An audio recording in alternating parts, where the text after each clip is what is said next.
Assalamualaikum warahmatullahi wabarakatuh. Nama saya Hafizah Nur Rahma dari S1 Akuntansi Pagi semester 2. Saya dan 4 rekan teman saya yaitu Cici Liediani, Desi Fatria, Rayhan Afifah Menzano, dan Alif Arif Daminal Nur akan menyampaikan tentang yayasan. Silakan menyaksikan. Yang pertama, saya akan menyampaikan tentang pengertian yayasan. Yayasan pada mulanya digunakan sebagai terjemahan dari istilah stitching yang berasal dari kata stichten, yang berarti membangun atau mendirikan dalam bahasa Belanda dan foundation dalam bahasa Inggris. Kenyataan di dalam praktek memperlihatkan bahwa apa yang disebut yayasan adalah suatu badan yang menjalankan usaha yang bergerak dalam segala macam badan usaha, baik bergerak dalam usaha yang non-komersial maupun yang secara tidak langsung bersifat komersial. Pada pasal 1 ayat 1 Undang-Undang Nomor 16 Tahun 2001 tentang yayasan, yayasan adalah badan hukum yang terdiri atas kekayaan yang dipisahkan dan diperuntukkan untuk mencapai tujuan tertentu di bidang sosial, keagamaan, dan kemanusiaan yang tidak mempunyai anggota. Menurut Undang-Undang Nomor 28 Tahun 2004, yayasan merupakan badan hukum yang terdiri atas kekayaan yang dipisahkan dan diperuntukkan untuk mencapai tujuan tertentu di bidang sosial, keagamaan, dan kemanusiaan yang tidak mempunyai anggota. Yayasan dapat pula dipahami sebagai badan hukum yang mempunyai unsur-unsur.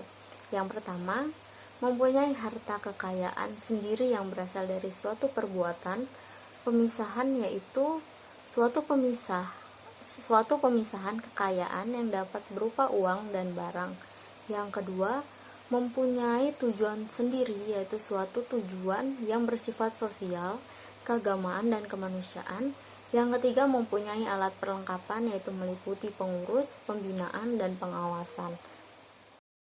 Perkenalkan, saya Cici Lidiani dengan NIM 1411904. Saya akan melanjutkan pembahasan berikutnya mengenai dasar hukum yayasan.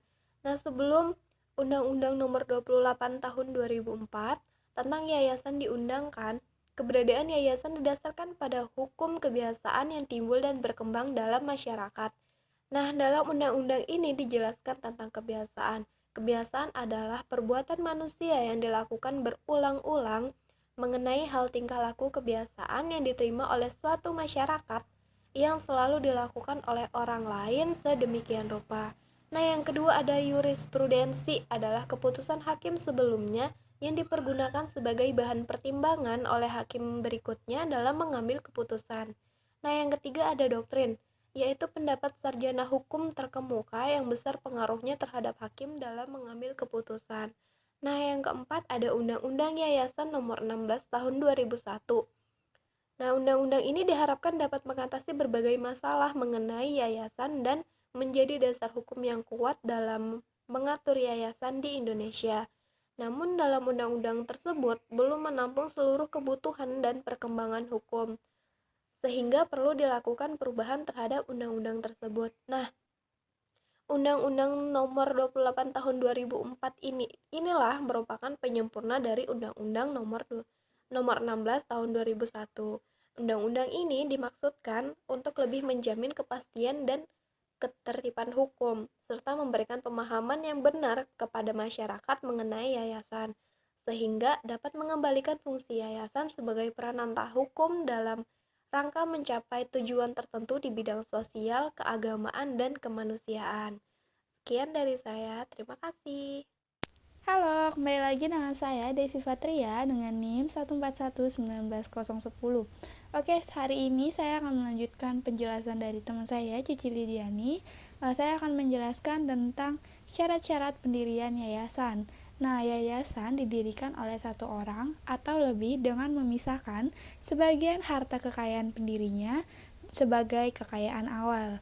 Nah, untuk mendirikan suatu yayasan diperlukan syarat-syarat sebagai pendukung berdirinya yang terdiri dari dua syarat, yaitu yang pertama syarat material, yang kedua yaitu syarat formal. Nah, syarat material ini terdiri dari tiga, yaitu Yang pertama, harus ada suatu pemisah kekayaan, yaitu adanya kekayaan yang dipisah dalam bentuk uang dan barang. Yang kedua, yaitu suatu tujuan yang bersifat sosial, keagamaan, dan kemanusiaan. Yang ketiga, ialah suatu organisasi, yaitu suatu organisasi yang terdiri dari pengurus, pembina, dan pengawas. Oke, kita masuk ke syarat yang kedua, yaitu syarat formal. Nah, di syarat formal ini harus ada dengan syarat akte otentik. Nah, yaitu akte yang dibuat oleh atau diharapkan penjabat yang diberi wewenang. Oke, di dalam akte pendiriannya itu tuh memuat anggaran dasar, yaitu yang pertama kekayaan yang dipisahkan, yang kedua nama dan tempat kedudukan yayasan, yang ketiga yaitu tujuan yayasan, yaitu suatu tujuan yang bersifat sosial, keagamaan, dan kemanusiaan, yang keempat yaitu bentuk dan susunan pengurus serta penggantian anggota pengurus, yang kelima yaitu cara pembubaran, yang keenam cara menggunakan sisa kekayaan dari yayasan yang telah dibubarkan. Oke, selanjutnya akan dijelaskan oleh teman saya, Alifah. Terima kasih. Baik, saya Alifah Rifda Minalnur dengan NIM 141193303. Di sini saya akan membawakan materi yang keempat mengenai yayasan, yaitu langkah-langkah dalam mendirikan yayasan. Yang pertama, kita harus menyiapkan nama yayasan. Nah, seenggaknya kita menyiapkan 3 nama. Siapa tahu, nama yang pertama dan nama kedua akan ditolak oleh Departemen Hukum dan HAM.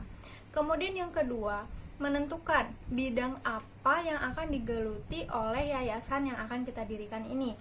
Apakah mengenai pendidikan, keagamaan, sosial, dan lain-lain. Kemudian yang ketiga, menyiapkan fotokopi KTP dari pendiri yayasan, serta menyiapkan nama ketua, pembina yayasan, sekretaris, bendahara, dan pengawas yayasan. Kemudian yang keempat, menentukan kekayaan awal yayasan ini berasal dari mana, dan tentunya tidak boleh dicampur adukan oleh kekayaan pribadi.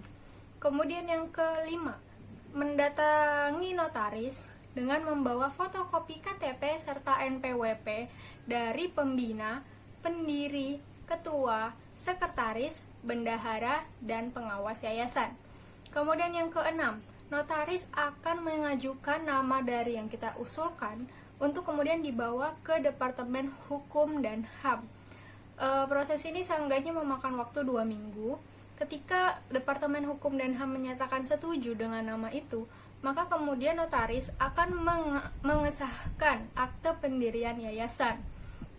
Dan yang ketujuh, yaitu pendiri atau pembina bersama-sama dengan ketua, sekretaris, bendahara, serta pengawas untuk mentandatangani anggaran dasar di hadapan notaris. Dan yang terakhir, notaris akan mengajukan anggaran dasar tersebut ke Departemen Hukum dan HAM yang kemudian untuk mendapatkan pengesahan dari Kementerian Hukum dan HAM.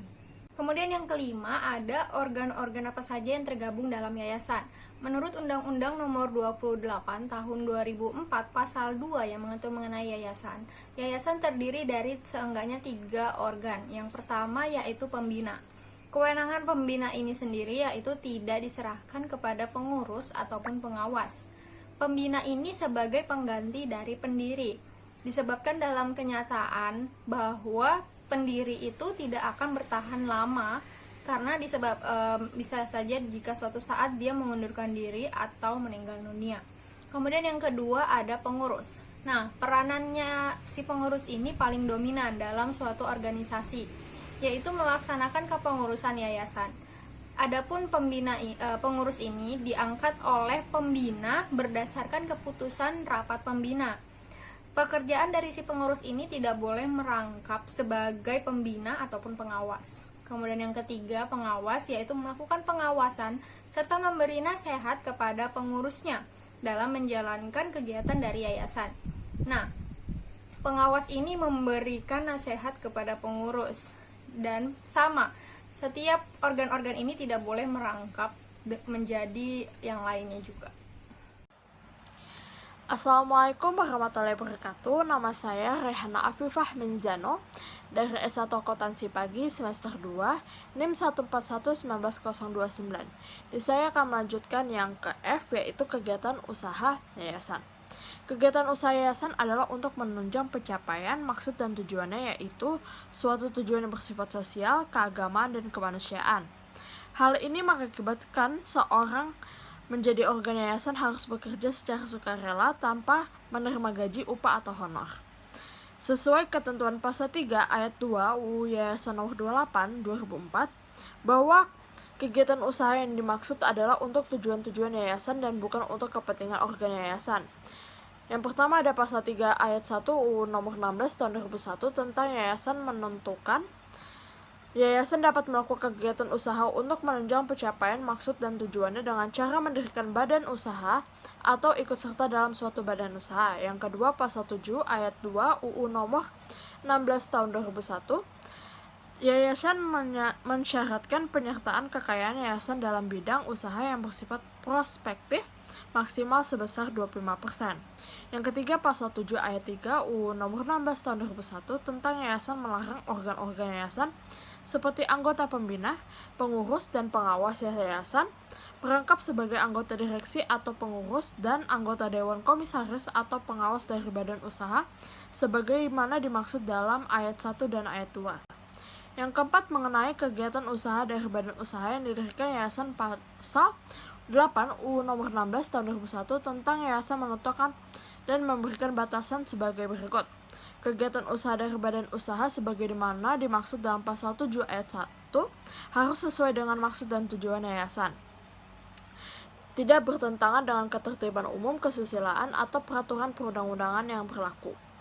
Ada beberapa kategori bidang kegiatan yayasan, yaitu yang pertama, yayasan bergerak dalam bidang kesehatan yang bertujuan untuk ikut membantu pemerintah dalam menunjang kesejahteraan. Yang kedua, yayasan bergerak dalam bidang kesehatan yang bertujuan ikut membantu pemerintah dalam menunjang kesejahteraan masyarakat dalam bidang usaha pelayanan medis. Yang ketiga, yayasan bergerak dalam bidang kebudayaan ikut membantu pemerintah dalam menunjang kesejahteraan masyarakat terutama dalam melestarikan budaya. Yang keempat, yayasan bergerak dalam bidang keagamaan yang menunjang kesejahteraan masyarakat terutama dalam kehidupan beragama atau peribadatan. Yang kelima, yayasan bergerak dalam bidang sosial untuk bertujuan membantu pemerintah dan kesejahteraan masyarakat terutama berkaitan seperti masalah sosial seperti menyantuni anak yatim dan fakir miskin. Sekian dari kelompok kami. Apabila ada kata salah, mohon dimaafkan dan mudahan yang kita sampaikan ini jelas dan dapat dipahami. Wassalamualaikum warahmatullahi wabarakatuh.